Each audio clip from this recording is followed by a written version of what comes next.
Bom dia, bom sábado. Sábado da criação. É uma festa para aqueles que se consideram criacionistas e um lembrete para nós, como eu disse à noite, um lembrete daquilo que nós fomos, perdemos e ganharemos um dia. É um lembrete do que foi, do que deve ser e do que será. E que bom que a Igreja Adventista Mundial escolheu um sábado por ano para que nós... O sábado já é um lembrete semanal, né? Mas esse se torna ainda mais especial porque anualmente a gente lembra de lembrar mais ainda, né? Então, que assim seja, até a volta de Jesus, de lembretes em lembretes, possamos não esquecer de que temos um céu a ganhar e, como disse ontem, assistir de camarote à recriação da terra, já que a criação não podemos ver, dependemos de uma testemunha ocular que escreveu sobre, né? Mas um dia poderemos assistir à recriação. Vocês vão perceber em alguns momentos que eu estou com tosse. Ontem já foi um desafio. Por isso, eu terei um leitor, ele já está a postos, não sei quem que ficou de fazer isso, mas nos textos um pouco mais longos... já está aqui. Desculpe, irmão, seu nome mesmo? Adriano. O Adriano será o meu auxiliar de culto. Criamos uma nova função aqui agora. E enquanto ele lê, eu tuço. E depois que ele termina de ler, eu já estou recuperado. E assim a gente avança, né? Eu escolhi como título, se puderem já projetar aqui para mim a apresentação, uma semana inesquecível. Não é aquela de férias, muitas são inesquecíveis, né? Mas é justamente a semana da criação que jamais deveria ser esquecida, né? Porque ela envolve uma série de conceitos, de princípios que são muito caros para nós e muito importantes, especialmente nesses dias em que esses valores e princípios estão sendo corroídos, destruídos. Eu disse à noite que eu mostraria uma escultura que eu comprei numa das minhas viagens. Eu gosto de, quando passo por algum lugar diferente, comprar pelo menos um imã de geladeira. Algum souvenir para poder depois recordar, né? Dos momentos passados em família, das pessoas que a gente conheceu. Lembretes, são lembretes. E quando eu vi essa pequena escultura, eu pensei na hora, isso precisa ir para minha casa. Eu quero colocar em cima do piano, para todos os dias, quando eu sair de casa e ao voltar para casa, olhar para essa escultura e me lembrar de algumas coisas. E ela me faz pensar no que foi, no que deve ser e o que será. Toda vez que eu olho para esse leão com aquele cordeirinho ali, pacíficos, eu penso no mundo que foi. No mundo em que isso era uma realidade, em que o leão brincava com o cordeiro, em que os animais não tinham medo da gente, né? Penso no que deve ser uma luta, né? Para uma adequação para a vida que teremos, no sentido dietético, no sentido comportamental, em tantos sentidos, né? Devemos procurar viver o mais próximo possível do plano que Deus estabeleceu para nós. Evidentemente que nem tudo é possível porque estamos num mundo caído, né? Então algumas coisas são adaptações, algumas até um pouco grosseiras, né? Da vida que foi e que será. E um lembrete daquilo que virá, porque a Bíblia nos diz que, de novo, no futuro, o leão ele vai comer pasto com o cordeiro. Pode ser até estranho falar isso hoje, né? Um leão vegetariano, né?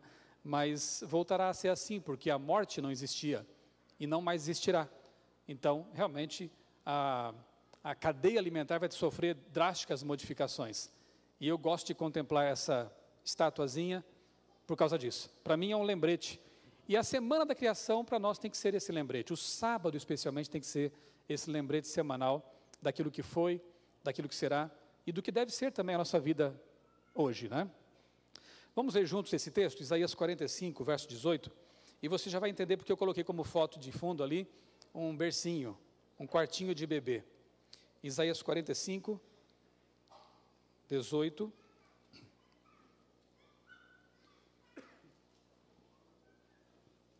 O profeta escreveu assim: Assim diz o Senhor, que criou os céus, o Deus que formou a terra, que a fez e a estabeleceu, que não a criou para ser um caos, mas para ser habitada. Eu sou o Senhor e não há outro. Veja que bonito, né? Aqui o texto diz que Deus criou a terra para não ser um caos, como por exemplo Vênus é hoje, né? Mercúrio. A terra foi feita para ser habitada. E quando eu leio um texto como esse, eu me lembro, eu sou pai de 3 filhos, né? Eu tenho 2 meninas e um garoto. As duas já estão na adolescência e Micael tem 8 anos. Nos 3, foi uma festa, né? Eu até marceneiro virei, preparando lá o quartinho, né? Cortando madeira para colocar na parede, né? Quando era moda aqueles bichinhos assim colados na parede, né?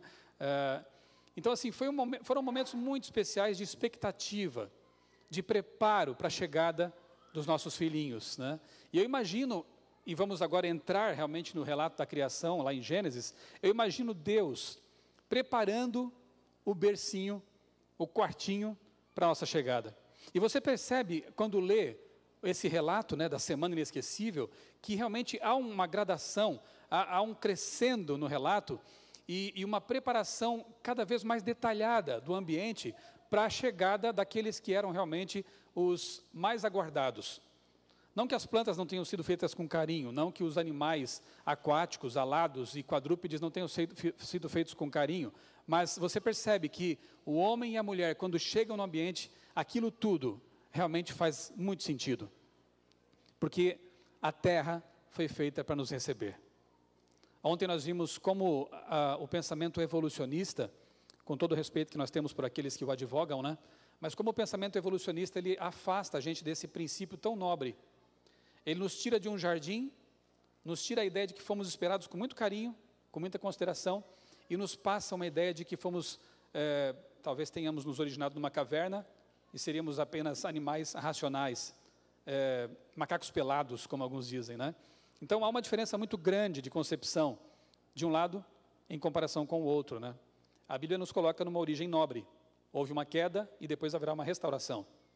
E a cosmovisão evolucionista não entende desse jeito, né, obviamente, e nos equipara praticamente aos animais, dizendo que somos apenas animais racionais. Não houve uma queda e não se sabe o que vai acontecer no futuro. Estamos aí sujeitos aos meandros de uma evolução não guiada, né, um futuro bastante incerto. A visão criacionista, obviamente, é bastante diferente disso, né?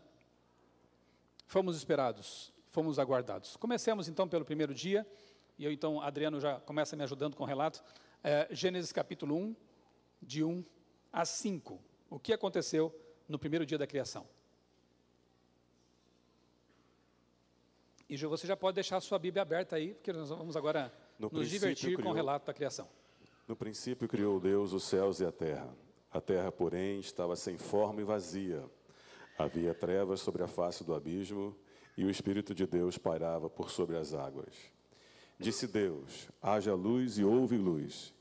E viu Deus que a luz era boa, e fez separação entre a luz e as trevas. Chamou Deus a luz dia, e as trevas noite. Houve tarde e manhã, o primeiro dia. Vocês vão perceber que o relato é bastante simples, né? Da perspectiva de um observador humano, ele está vendo, não sei se ele está tendo talvez uma visão, né? Vendo ali o relato da criação e narrando isso para nós. Eu até ontem brinquei dizendo que um dia eu vou reclamar com Moisés, porque ele foi muito sintético aqui, né? O capítulo 1 acaba rápido, eu queria saber mais coisas. Eu queria saber um pouco mais de química, biologia, física quântica, quem sabe, mas ele não escreveu nada disso, ele escreveu algo bem enxuto, né? Mas obviamente que ele não podia colocar conceitos assim tão complexos, porque o relato seria incompreensível por muito tempo, e ele tinha que ser compreensível já logo de início. Hoje a boa ciência, a pesquisa científica nos ajuda a preencher alguns vãos aí no relato, né? E a gente fica ainda mais maravilhado quando percebe que o relato ele é científico, né? Embora a linguagem não seja assim e o detalhamento não seja também dessa forma. Mas quando, como diz Ellen White, né? Quando corretamente compreendidas, tanto a ciência quanto a teologia, elas estão em harmonia, né? O que acontece aqui no primeiro dia, então? A criação do dia e da noite, né? Você percebe que aqui não está falando da criação dos fótons, porque ele dá nome aqui à luz. Ele diz, a luz é o dia e as trevas são a noite. É só isso. Ir além disso é dizer coisas que o texto não fala, né? Então, acontece o que nesse dia? Deus ajusta a velocidade de rotação da Terra para que possa haver ciclo dia e noite. Muito bem, a luz, já que fala de luz, né, é algo assim extraordinário, né? É um tipo de radiação, como sabemos, que não depende de um meio material para se propagar. É fantástico, né? No caso nosso, o Sol, a nossa estrela mais próxima, emite essa quantidade enorme de radiação e a luz chega até nós viajando pelo vácuo, né? Eu quero só pontuar aqui uma questão de que os fótons já existiam. E como é que nós podemos afirmar isso? Bem, olha ali. Água existia ou não existia já nesse momento aqui? Sim. No princípio criou Deus os céus e a terra. A terra era sem forma e vazia, e o Espírito de Deus pairava sobre a face das águas. Esse verbo pairar aqui, rahap, é muito interessante porque ele se refere a um ser real. É como uma águia que está ali pairando sobre, protegendo. Então nós vemos aqui uma indicação da pessoalidade do Espírito Santo, indo totalmente contra algumas ideias heréticas que há por aí. Então o Espírito Santo pessoalmente está ali, zelando, ajudando no preparo do berço, do quarto do bebê. Ele paira sobre, um ser físico. Ok, ele paira sobre as águas, então já havia água. E para que exista água, né, em forma líquida, moléculas é que formam esse líquido, né? E moléculas só existem por causa da atração entre átomos. Átomos só existem por causa da atração entre os elétrons e prótons. Todas essas formas de atração só existem por causa dos fótons. E se há algum físico entre nós, vai convir comigo que os fótons já deviam existir, né? Portanto, o relato de Gênesis 1 não está falando da criação do universo, tá, irmãos? Aqui, o foco do relato é a criação da terra para ser habitada. O termo mais correto seria terraformação. A própria terra inorgânica possivelmente já existisse, porque o relato diz que no princípio já havia alguma coisa, né? E então Deus começa a preparar o berço para a chegada do ser humano. Nós criacionistas, embora haja algumas visões um pouco assim diferenciadas, mas cremos sim que o universo pode ter seus 13, 14 bilhões de anos sem problema algum. Há outros textos bíblicos que dão a entender isso, né, que já havia um universo. Aliás, quando Deus cria a terra, ou a vida na terra, diz o relato de Jó, que os anjos e os filhos de Deus se alegraram e cantavam. Já havia pessoas por aqui. E se já havia anjos, havia também um local para eles habitarem. Então o universo realmente pode ser mais antigo do que a Terra. Além do que, a luz de algumas estrelas está chegando agora aqui, depois de ter viajado bilhões de anos. Estão a bilhões de anos-luz de distância, o que sugere também um universo mais antigo e uma vida na Terra recente. Aí sim, remontando, como cremos, a uns 6, 7 mil anos no passado. A vida na Terra. Muito bem, primeiro dia da criação. Outra coisa interessante a analisarmos, né? Como realmente a Terra ela foi feita para ser habitada e não para ser um caos. Alguns fatores determinam a habitabilidade da Terra, né? Por exemplo, é o único planeta no sistema solar com temperatura adequada à existência de vida. E se compararmos com os nossos mais, aspas, parecidos aí, vizinhos, né? Marte e Vênus, você percebe que realmente é assim. A Terra tem uma temperatura média ali, alguns colocam um pouco mais baixo, enfim, mas 27 graus, Marte menos 53, Vênus 477 positivos. E aí, quer passar umas férias lá? Tem gente querendo ir para Marte, né? Eu prefiro salvar a Terra, que por enquanto ainda aqui é bem melhor, né? Existem outros fatores também importantes. A questão da quantidade de calor que o Sol emite também foi regulada. Fosse mais ou menos, teríamos problemas. A distância da Terra ao Sol também tem que ser finamente regulada. E a velocidade de rotação da Terra. Se a Terra girasse mais devagar, a face exposta superaqueceria. Se fosse mais rápido, não aqueceria o suficiente. Todos esses fatores em conjunto determinam a nossa segurança. E tem um outro fator muito importante. O Sol não emite apenas luz visível, claro, né? Ele emite outras radiações, e algumas são letais. Tanto que quando seres humanos vão para o espaço, precisam de uma nave preparada para isso, uma roupa especial para conseguir suportar ali a agressão da radiação cósmica. A Terra, ela conta com um campo de força chamado campo magnético. Há uma espécie de dínamo interno aqui na Terra que gera esse campo. E é graças a ele que a gente consegue viver aqui sem problemas maiores, porque senão a situação seria crítica. Marte não tem campo magnético. Vênus também não. Morar lá vai ser bem perigoso. Então vamos tentar salvar, manter nosso planeta o máximo possível que pudermos, né? Para que possamos habitar nele até a volta de Jesus. Louve a Deus pelo campo magnético. É uma proteção. Aliás, de vez em quando você ouve aí na mídia, né? Descobriram uma nova terra, né? Ou coisa parecida. Não é tão fácil assim encontrar uma nova terra. E quando eles descobrem alguma coisa assim, não é uma observação direta, que você pode ver lá se tem grama, água, né?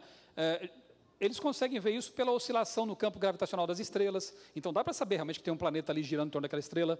Consegue determinar a distância entre o Sol deles, né? Ou do planeta ao planeta. Essas coisas podem ser determinadas, mas mais detalhes do que isso é bem complicado. Não dá para saber se tem um campo magnético. Não dá para saber se a atmosfera realmente é respirável. Então, uma Terra não é fácil. Não estou dizendo que não haja planetas habitáveis por aí nesse vasto universo, mas os que já descobrimos não são assim tão seguros quanto tentam nos mostrar, né? Vamos ao segundo dia? Gênesis capítulo 1, versos 6 a 8. E disse Deus: haja firmamento no meio das águas e separação entre águas e águas. Fez, pois, Deus o firmamento e separação entre as águas debaixo do firmamento e as águas sobre o firmamento. E assim se fez. E chamou Deus ao firmamento os céus. Houve tarde e manhã, o segundo dia. A palavra original aqui para firmamento não foi, talvez, nessa versão bem traduzida. O ideal seria expansão, ou atmosfera mesmo, né? Firmamento dá a impressão de uma coisa sólida, e algumas pessoas aí hoje têm umas ideias um tanto estranhas, né, de que haveria um domo e uma terra plana. Estamos voltando aí a concepções medievais de terra, né? Mas deixa isso para lá, não é o tema para esta manhã. Estamos falando da criação de Deus, e aqui nós vemos então um ajuste, né, das condições atmosféricas para tornar viável o ciclo da água. Águas acima, vapor d'água, ou mesmo as chuvas, né? E abaixo, lagos, rios, mares, os mares antediluvianos, né? Então, um ajuste. Deus está ainda preparando o ambiente, repito, né, para a chegada dos seres vivos. Veja só aqui algumas comparações. Saturno, ele é tão grande, tão massivo, que tem um campo gravitacional tão intenso, que ele não consegue liberar hidrogênio para o espaço, né? Ele retém grandes quantidades de hidrogênio, uma atmosfera irrespirável para nós.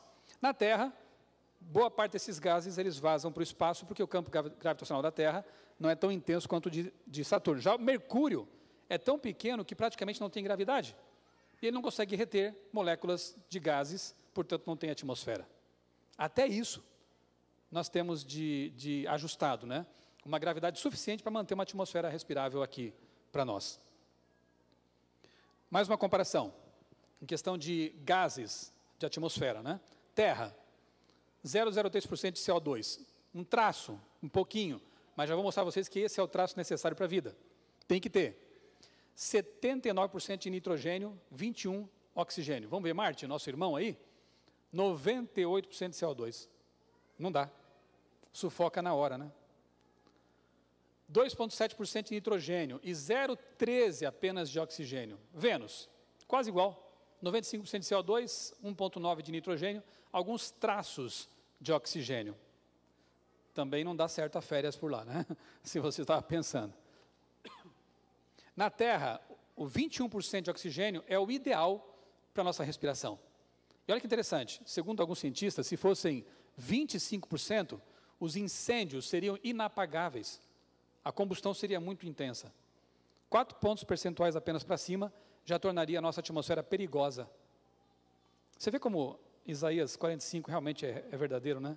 Ele fez a Terra para ser habitada, não para ser um caos. Os nossos vizinhos do sistema solar são um caos, inabitáveis, né? E o CO2, a 0,03, é o ideal para a manutenção do ciclo do carbono e existência de plantas na Terra. Se houvesse menos ou mais, a situação seria complicada. Mais, efeito estufa incontrolado. Menos, a própria temperatura da Terra sofreria oscilações perigosas.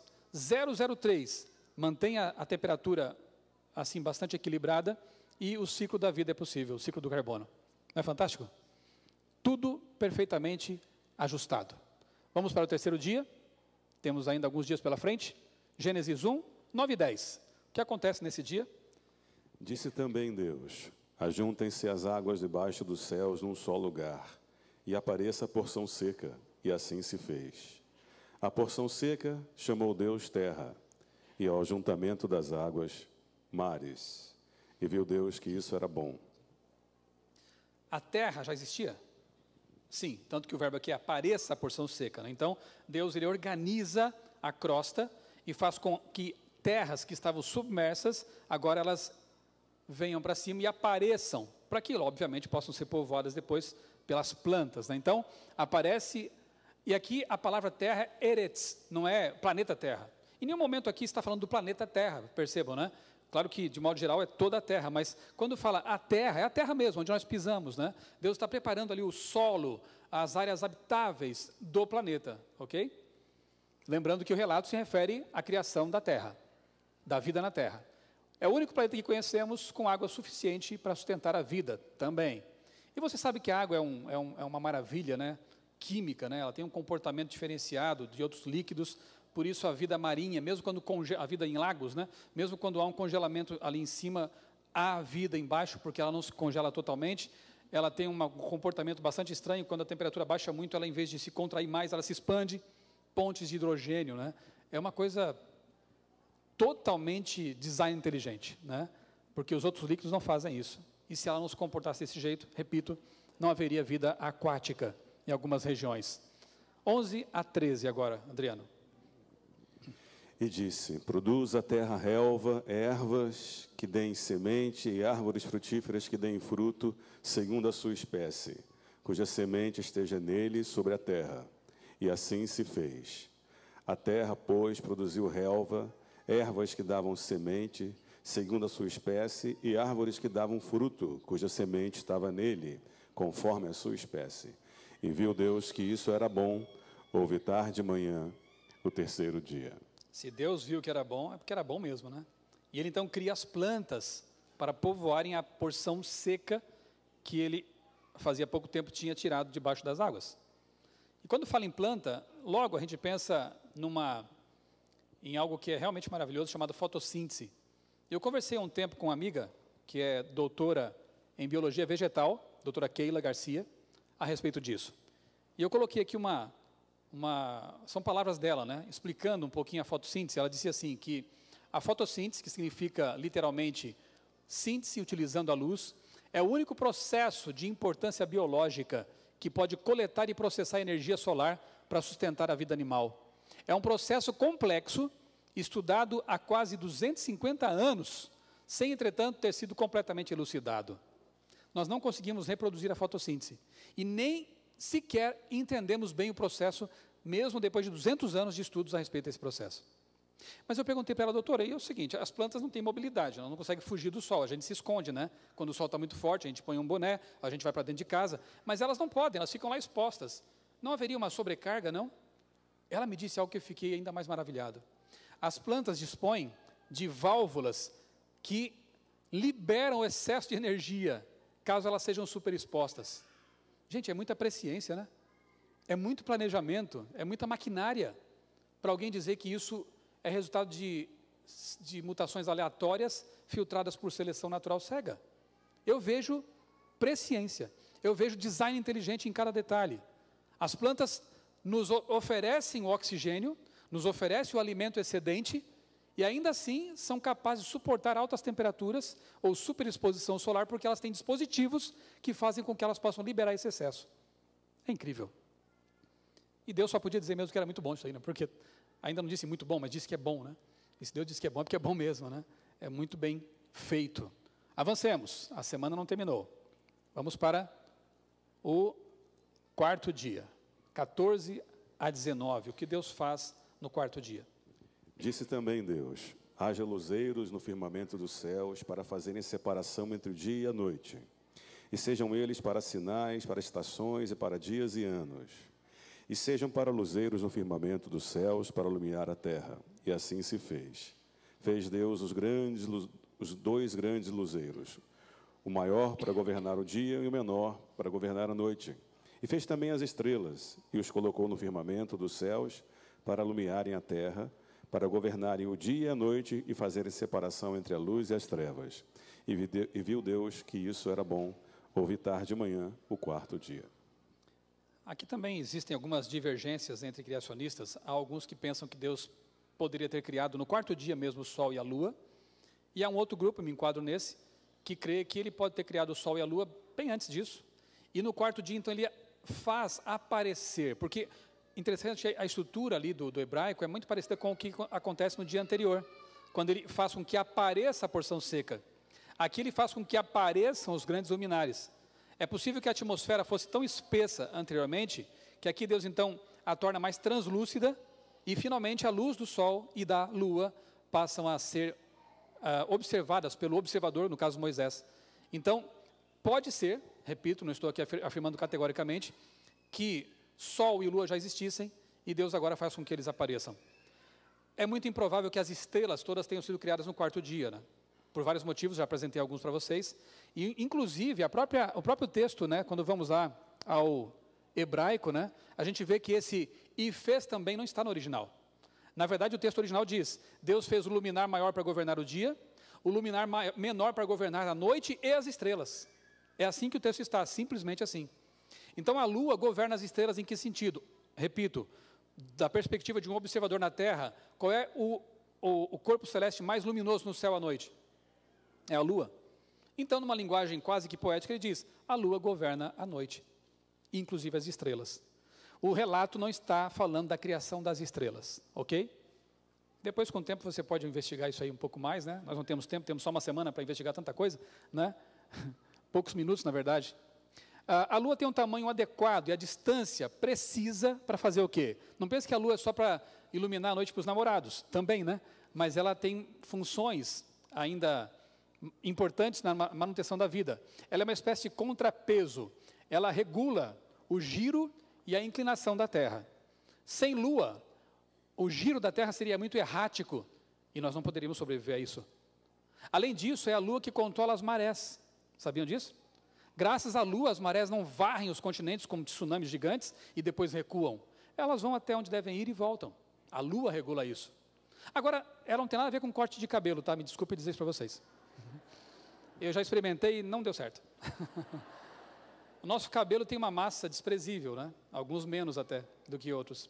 Então, a força gravitacional com relação ao nosso cabelo é quase nada, né?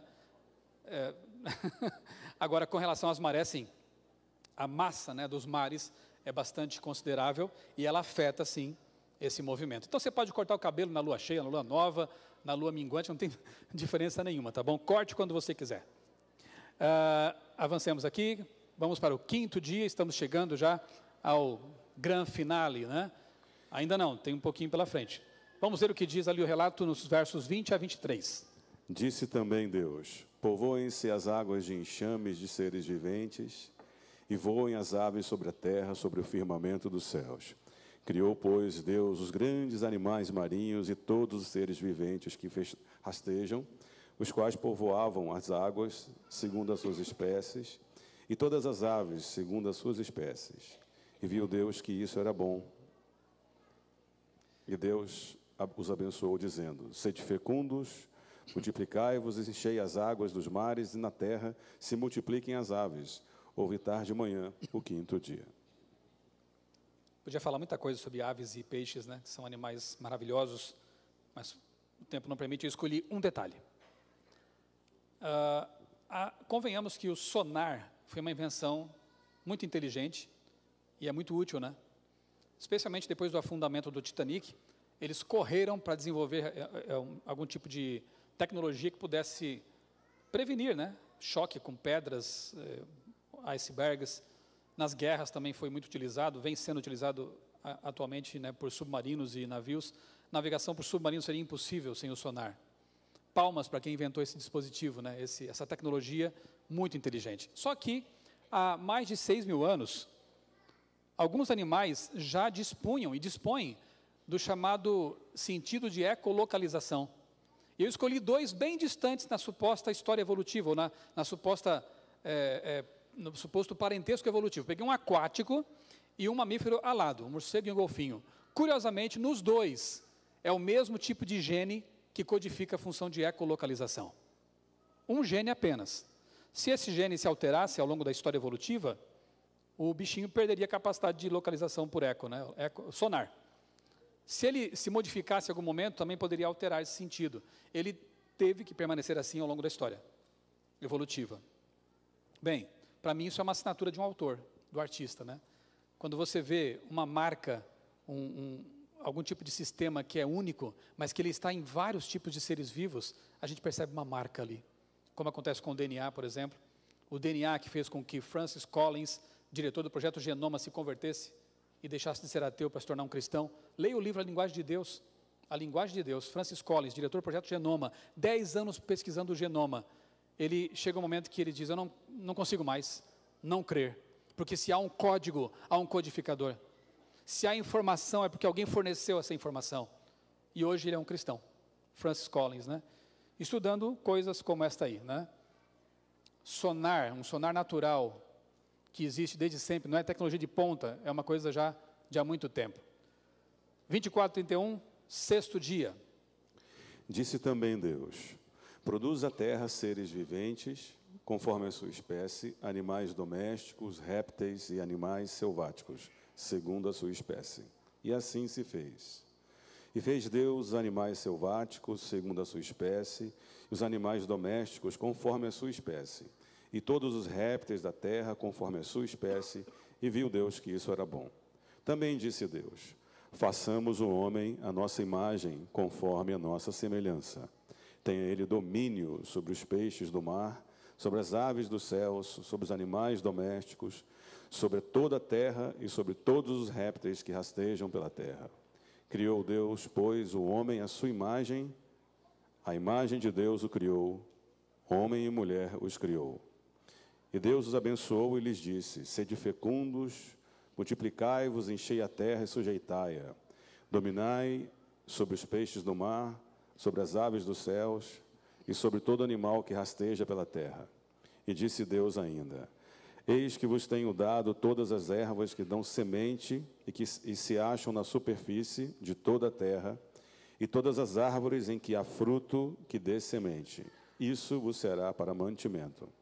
E a todos os animais da terra, e a todas as aves dos céus, e todos os répteis da terra, em que há fôlego de vida, toda a erva verde lhe será para mantimento. E assim se fez. Viu Deus tudo quanto fizera, e eis que era muito bom. Houve tarde e manhã, o sexto dia. Aqui pela primeira vez Deus fala, é muito bom. E a gente percebe então que ao criar o ser humano, Deus, ele praticamente, porque ainda falta um dia, ele completa o trabalho, né? E o berço passa a ter sentido. O quartinho, ele é habitado agora, né? Ele está ocupado agora. O ser humano não é apenas quantitativamente superior aos animais, ele é qualitativamente superior a eles, porque fomos feitos à imagem e semelhança de Deus. Muita coisa poderia ser dita, obviamente, a respeito da criação dos animais, né, do casamento heteromonogâmico, que também é criado aqui no sexto dia, de instituições, né, que foram criadas ali. Eu pensei alguns detalhes apenas, até porque o nosso tempo já está acabando, né, mas, por exemplo, Richard Leakey, um biólogo evolucionista, que escreveu um prefácio de uma das edições do Origem das Espécies, de Charles Darwin, ele admite ali nesse prefácio, achei bastante honesto da parte dele, que há duas grandes pedras no sapato da teoria da evolução até hoje. Uma delas, a explosão cambriana. Não tenho tempo de falar sobre isso agora. À tarde, às 17 horas, ficou marcado assim? 17 horas, eu vou trabalhar um pouco mais alguns conceitos assim. O título da palestra é As Maiores Fake News Evolucionistas. A palestra não vai ser jocosa, a ideia não é ser aqui pejorativo. Eu aproveitei um termo que está na moda apenas, né? Fake news, né? E vamos analisar algumas ideias que já foram descartadas até por evolucionistas, mas que ainda estranhamente constam em livros didáticos de biologia, por exemplo. Então, à tarde, a gente vai se debruçar um pouco sobre esse tema. Então, o Leakey, ele diz que a explosão cambriana, à tarde eu falo sobre isso, e a origem dos sexos são um grande mistério até hoje para a evolução. Eu vou ter que resumir bastante, mas pense bem. A vida começa assexuada, bactérias, ou coisa parecida. Em algum momento da história evolutiva tiveram que surgir dois seres que passaram por mutações distintas, uma mutação dando origem a um sistema reprodutor masculino, com toda a sua complexidade, e elementos interconectados, hormônios e tudo mais, e outra mutação que deu origem a um sistema reprodutor feminino, com toda a sua complexidade específica ali, né? E eles tiveram que sofrer essas mutações numa mesma geração, porque tinham que se encontrar, e no mesmo habitat, próximos, porque tinham que se encontrar, afinal de contas. Os milagres começam a se multiplicar, e nessas horas eu penso, eu que sou crente, né? E, bem, eles se encontram, e curiosamente são compatíveis, e dão origem a um outro ser, que também consegue se reproduzir. Isso é muito milagre, e é por isso que Richard Leakey diz, não é fácil explicar um mistério como esse. Biblicamente falando, é bem simples, né? Deus os fez homem e mulher, e disse, cresçam e se multipliquem. Eu sei que o relato é simplista, mas tenta explicar de outro jeito, né? O que mais que a vida nos mostra? Olha só, de novo, apenas um gene, chamado Bowley, é o que codifica a função da produção de espermatozoides. E aqui, de novo, os evolucionistas falam assim, esse gene nunca mudou na história evolutiva. Interessante, não? Quando é interessante para eles que a coisa mude, uma pata pode virar barbatanas. Agora, quando não pode mudar, porque se mudar a vida acaba, não mudou. Isso acontece com o gene Bowley, acontece com o homeobox, que é o gene que é uma espécie de mestre de obras, que organiza a multiplicação celular quando o embrião está em formação, porque veja que interessante, né? Uma única célula começa a se multiplicar de forma aparentemente desordenada e formam 2 braços, 2 pernas, 2 olhos, 2 ouvidos, seres simetricamente bilaterais. Quem que faz isso? É o gene homeobox, um gene que vai organizando toda essa multiplicação acelerada. Esse gene também, eles dizem, nunca mudou na história evolutiva, mas é óbvio, porque se ele mudasse, começariam a nascer aberrações o tempo todo. Ele teve que permanecer assim ao longo dos supostos milhões e milhões de anos. Nunca sofreu uma mutação, nem o Bowley. É conveniente um tipo de explicação desse tipo, né? Para mim, eu vejo novamente design inteligente. Genes que foram feitos com funções específicas, ultra específicas, dos quais dependemos para existir, inclusive. Tanta coisa podia ser dita, né? Olha só, vamos aumentar um pouquinho a dificuldade? Tudo bem, deixemos assim, vamos dar uma chance para o acaso. Então, houve uma mutação masculina, uma feminina, eles se encontraram, eram compatíveis, deram origem a uma vida, mas a vida tem que nascer agora, e como é que fica? A passagem desse bebê. Perceba que a pelve da mulher e a do homem são bem diferentes. A da mulher, ela tem uma passagem, ela tem uma abertura maior. Além disso, quando a mulher está para dar à luz, jorra ocitocina na corrente sanguínea e os ligamentos se afrouxam. Então, a coisa foi muito bem pensada, antevista. Há homens aí querendo ser mulher, pode até querer ser, mas se na hora que for dar à luz, você morre. Você não foi projetado para isso.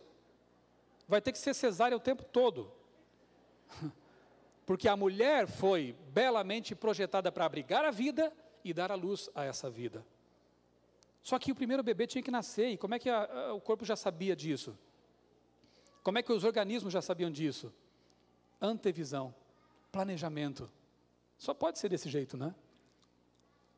Tu criaste cada parte do meu corpo, disse Davi. Tu me formaste na barriga da minha mãe. Tu me viste antes de eu ter sido gerado, ter nascido. Lindo, né? É por isso que Davi, embora não fosse um estudante de embriologia, também escreveu, eu sei que de modo assombrosamente maravilhoso eu fui formado. Disso ele sabia, que é uma coisa assombrosa, maravilhosa, a formação de uma nova vida. Deus compartilhou conosco um pouquinho do seu poder criador, né? Ele nos deu esse poder, em termos, né, de gerar vida.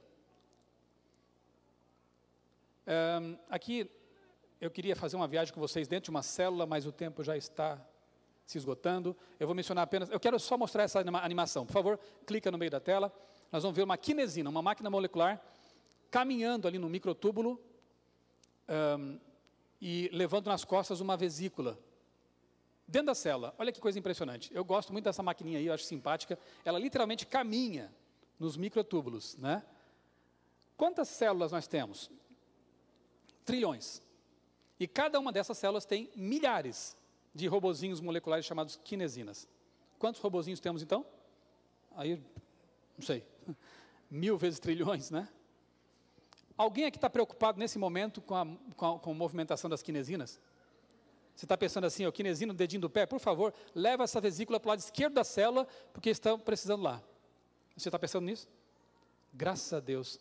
Segundo um físico, amigo de Stephen Hawking, escreveu um livro, Milodnov, é um russo, ele diz que 70% do processamento cerebral é automatizado.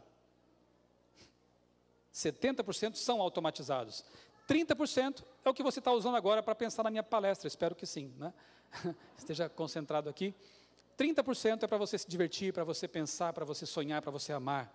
70%, você está dormindo, está tudo funcionando. As quinesinas estão se movimentando ali, o coração. Alguém está pensando no coração agora? Bate coração, bate coração. Tem alguém pensando nisso? Não precisa, né? Diafragma funciona, respire, por favor, não pare os pulmões. Talvez agora você vai respirar um pouquinho inconsciente porque eu falei. Mas até então estava tudo automático. 70%, graças a Deus, desse processamento é automatizado. E se não fosse assim, a gente travaria na hora. Se tivéssemos que administrar tudo isso conscientemente, a gente travava. Não tem iOS, Windows que deem conta disso. O nosso sistema de processamento é muito superior a tudo isso. E vai ser sempre inigualável. De onde vem isso? De modo assombrosamente maravilhoso, me formaste. Lembra desse evento? 6 de fevereiro? Que marco na história, Elon Musk lançou ao espaço o seu Falcon Heavy, né? Dentro do qual tinha lá um Tesla. Eu assisti ao vivo, eu lembro que foi muito legal ver os foguetes voltando, né? Pousando na Terra e tal. O Tesla dele está viajando para Marte agora, está lá no espaço, né? O que me chamou a atenção, e não foi assim muito destacado na mídia, é que por ordem do Musk, foi colocada uma plaquinha dentro do carro, né, do Tesla, com a frase Made on Earth by Humans, feito na Terra por humanos. Qual era a ideia dele de colocar essa frase dentro do carro? Feito na Terra por humanos? É meio óbvio, né? Se algum ET inteligente, que saiba ler inglês, ele acha que não pensou nisso, né? Encontrar esse carro no espaço, ele vai saber que foi feito por pessoas inteligentes. Mas precisava disso? Esquece o Tesla do Musk, vou pegar um Uno e vou explodir o Uno. Está aqui, as peças todas, né? Só de olhar para esse negócio eu já percebo, é design inteligente. Todas essas peças compactadas, interconectadas, com funções específicas para que ele possa funcionar. Não precisa ser um Tesla e nem precisa dizer que foi feito na Terra por humanos. Foi feito, sim. Alguém teve que fazer. E quando eu olho para um mapa como este, ó, infinitamente mais complexo, esse é o mapa metabólico humano. Os médicos aqui conhecem muito bem isso aí. Se você disser que isso aqui não é design inteligente, eu não sei mais o que é. Né? Não precisa dizer que foi feito por humanos. E aqui não precisa dizer que foi feito por Deus. A gente fica tão maravilhado quando vê esses feitos humanos, né? E se maravilha também com o ser humano, mas esquecemos de nos maravilhar com aquele que nos fez capaz de fazer essas coisas. Não é? Quem nos fez? Quem nos dotou de inteligência, de capacidade? Esse merece palmas, merece o nosso louvor e agradecimento. Obrigado, Senhor, pela capacidade que nos deste, pela inteligência com que nos dotaste. Né? Corpo humano, uma maravilha incomparável. Mas temos que avançar, e eu quero terminar então com o 7º dia, obviamente, né? O motivo por que estamos aqui. Então aqui é o dia de festa, a celebração da vida. O quartinho está pronto, o bercinho está ocupado. Gênesis 2, 1-3, o que diz? Assim, pois, foram acabados os céus e a terra e todo o seu exército. E havendo Deus terminado no dia 7º a sua obra que fizera, descansou nesse dia de toda a sua obra que tinha feito. E abençoou Deus o dia 7º e o santificou, porque nele descansou de toda a obra que como Criador fizera. Olha aqui uma citação de Guilherme Stein Jr., no livro O Sábado. Sábado é palavra de origem semítica, em hebraico sabat, em assírio sabatu ou sapatu, significando propriamente fim ou limite do tempo. Dela derivou em hebraico o verbo sabat, com o significado de terminar, cessar e daí repousar. Obviamente que Deus não estava cansado, nem Adão e Eva, porque tinham acabado de ser criados. Cansado de quê? Para descansar. O descanso, como será no futuro, é mais uma pausa para contemplação. E Deus cessa a sua obra e admira com seus filhos. Filhos, eu fiz tudo isso para vocês. Como eu queria assistir esse dia lá. Deus, o Criador, com Adão e Eva, contando das maravilhas da criação para eles. Pensem que sábado maravilhoso foi aquele. Que sábado inesquecível, né? E o Éden, o sábado vem do Éden e vai para a nova terra. Esse memorial ele é eterno, né? Vejam, Adão e Eva guardaram o sábado antes do pecado. Os patriarcas e os profetas guardaram o sábado. Os estrangeiros eram convidados a guardar o sábado. Está em Isaías 58. Jesus guardou o sábado. Paulo guardou o sábado após a ressurreição de Jesus. O povo de Deus nos últimos dias guarda o sábado. E o sábado será guardado na nova terra. Não houve mudança. Não tem sentido Deus mudar um dia que é o aniversário. É como dizer assim, Michelson, você nasceu no dia 2 de março, mas agora você vai celebrar seu aniversário no dia 3. Não vejo sentido nisso. Então, tirar o dia da criação, o sábado, o 7º dia da semana, para colocar no outro dia e dizer que agora passa a ser esse o dia, não tem sentido, porque aniversário é aniversário. É uma data intransferível. E o sábado é o aniversário da criação. Sempre será assim. Guilherme Stein também explica que a palavra Yom, que é dia em hebraico, quando ligada a um numeral, ela sempre vai representar dia literal de 24 horas. Não dá para você também relativizar a coisa dizendo, mas se fossem eras, se fosse, quem sabe, 1000 anos em lugar de um dia da criação, não faz sentido, a menos que você olhe o texto bíblico, a gramática hebraica e questões também científicas, sobre as quais eu não tenho mais tempo de falar. Yom, dia 1, dia 2, dia 3, dias de 24 horas. Ok? Jesus se referiu também aos dias como literais, a Adão e Eva como literais. E eu termino pedindo que o Adriano leia para mim esse texto. Olha só. A primeira semana da criação lá foi especial, inesquecível. Mas a última semana da história deste mundo também será inesquecível. Por quê? Todos nós entramos na nuvem e estivemos 7 dias ascendendo para o mar de vidro, onde Jesus trouxe as coroas e com a sua própria destra as colocou sobre nossa cabeça. Deu-nos harpas de ouro e palmas de vitória. Havia anjos de todos os lados em redor de nós, quando caminhávamos sobre o mar de vidro em direção à porta da cidade. Amém. Uma semana vai ser o tempo que vamos levar ascendendo para a Canaã Celestial, a Nova Jerusalém. Olha que interessante, se vai levar uma semana, quer dizer que vai ter um sábado no caminho. Portanto, todas as pessoas, mesmo aquelas que morreram em sinceridade de coração, crendo numa verdade que elas possuíam, vão guardar um sábado antes de entrar na cidade santa e vão entender algo que nós já temos o privilégio de entender agora. Elas vão entender. A semana da criação deve ser inesquecível, mas também deve apontar para nós a semana que virá. Aí, como aquela estatuazinha para mim é um memorial, é um marco, o sábado da criação deve ser para nós também um marco daquilo que foi, do que podemos viver agora, já em antecipação, e daquilo que virá. Em breve, nós passaremos essa semana maravilhosa, ascendendo para a Canaã Celestial. Guardaremos um sábado no caminho, e por toda a eternidade, louvaremos a Deus no 7º dia, e poderemos ouvir sermões do próprio Criador. Como eu aguardo esse dia. Espero que vocês também sonhem com esse dia, e que ao sonhar com esse dia, você possa também viver melhor enquanto aguarda. Deus nos abençoe a todos e que o sábado seja sempre uma bênção grandiosíssima na vida de todos nós. Amém.